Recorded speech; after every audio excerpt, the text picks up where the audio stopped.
आज हम harassment of women in Pakistan पे बात करेंगे। आए दिन हम सोशल मीडिया और प्रिंट मीडिया पर हैरेसमेंट के केसेस देख रहे होते हैं, लेकिन हैरेसमेंट का इशू आजकल पाकिस्तान के अंदर एक जोक और मीम की हद तक बन के रह गया है, जिसके सीरियस असल में लीगल कंसिक्वेंसेस होते हैं। इस बारे में हम बात करेंगे ASP आमना बेग से, जो कि पुलिस सर्विस ऑफ पाकिस्तान में काफ़ी सालों से सर्व कर रहे हैं। मिस आमना, सबसे पहले हमें ये बताइए कि अपने टेन्योर में आपने हैरेसमेंट से रिलेटेड कोई केस देखा हो स्पेसिफिकली, जिसको सक्सेसफुली डील भी किया हो आप लोगों ने? हाँ जी, बिल्कुल ऐसा है कि हमने अभी रिसेंटली मेरे पास एक केस था। एक हमारे पास कंप्लेंट आई कि एक दो फ्रेंड्स जो थी वो F7 में जो है मरकज़ में आई थी, और यहाँ पे उनको किसी गाड़ी में 3-4 लड़के थे, उन्होंने हरास करने की कोशिश की। तो उन्होंने हमें सोशल मीडिया के थ्रू रिपोर्ट किया था और उस पर फ़ौरी हमने एक्शन लिया, और अल्हम्दुलिल्लाह by night we had the accused with us, और फिर उसके बाद हमने उसके ऊपर कार्रवाई की थी। जी, हरासमेंट के केसेस के अंदर नॉर्मली ब्लैकमेलिंग और फियर फैक्टर लाजमी होता है, जिसकी वजह से विक्टिम्स रिपोर्ट नहीं करते। लेकिन आप दूसरी तरफ ये देखें तो कल्प्रिट या अक्यूज्ड है वो मज़ीद एम्पावर्ड फील करता है, और ऑब्वियसली ये साइकिल तो चलता रहेगा। इस बारे में आप क्या? अब मेरे ख्याल से कि पहले शायद लोगों के लिए मुश्किल होता था to come forward and report it. अब तो अल्हम्दुलिल्लाह because of social media, internet connectivity और पुलिस ऑफिसर्स की अवेलेबिलिटी की वजह से अब बहुत ज़्यादा रिपोर्टिंग हो रही है।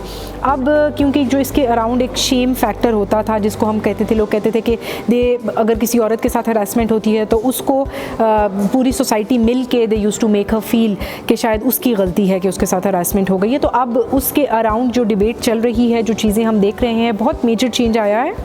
एंड वी हैव सीन कि नाउ वो शेम फैक्टर जो है वो ऑलमोस्ट ख़त्म हो गया है। Women feel empowered enough to talk about it. बहुत सारे लोग, मी टू की मूवमेंट हमारे सामने आई, लोग बहुत पूरी दुनिया में लोग आए, ख़वातीन forward, they came forward and they talked about कि उनके साथ क्या क्या हुआ है। तो उसकी वजह से अब आई फील कि लोगों में काफ़ी हद तक जो है ना वो अवेयरनेस भी आ गई है, और काफ़ी हद तक एक्सेप्टेबिलिटी भी आ गई है कि ये एक प्रॉब्लम जो है, इसमें ख़वातीन का मसला नहीं है। इनफैक्ट जो बंदा हरास कर रहा है, he should be behind bars.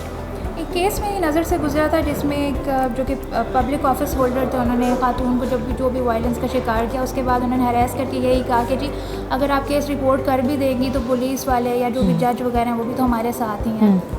अब वो खातून एक तो उन्होंने रिपोर्ट नहीं किया, फिर यह है कि जिस वो मेंटल और फिजिकल ट्रॉमा से गुजरी, पुलिस का नाम साथ में अलग ऐसे केसेस में ख़राब होता है। आपने भी ऐसे बहुत सारे केसेस देखे होंगे।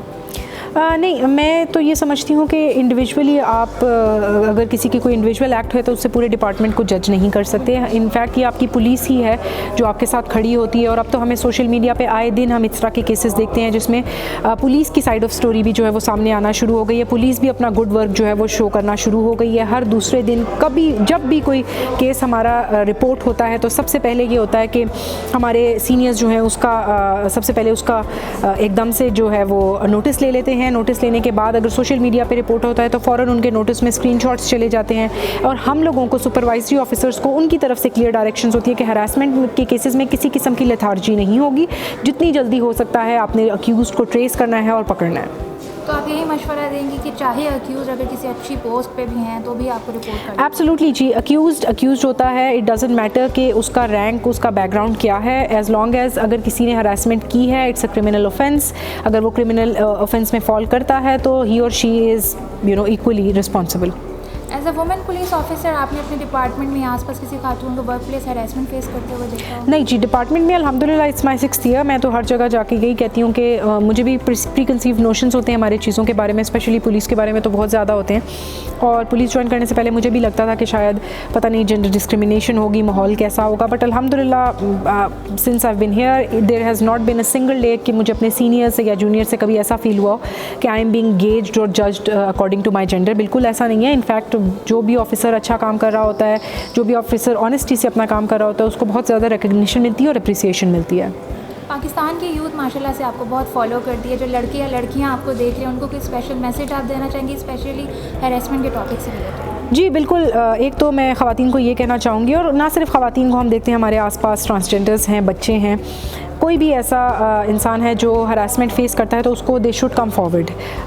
ये आपकी पुलिस है, ये आपकी टैक्स पेइंग मनी से हम लोगों का ये इदारा चलता है, ये आप लोगों के लिए है। Consider it your own safety and security, come forward, report what ever is happening. और अगर जहाँ पे भी आपको हमें ज़रूरत पड़ती है, अब तो बहुत सारे हमने इनिशिएटिव्स ऐसे ले रही हैं जिसमें हमारी रीच जो है वो बढ़ गई है, तो please come forward and report.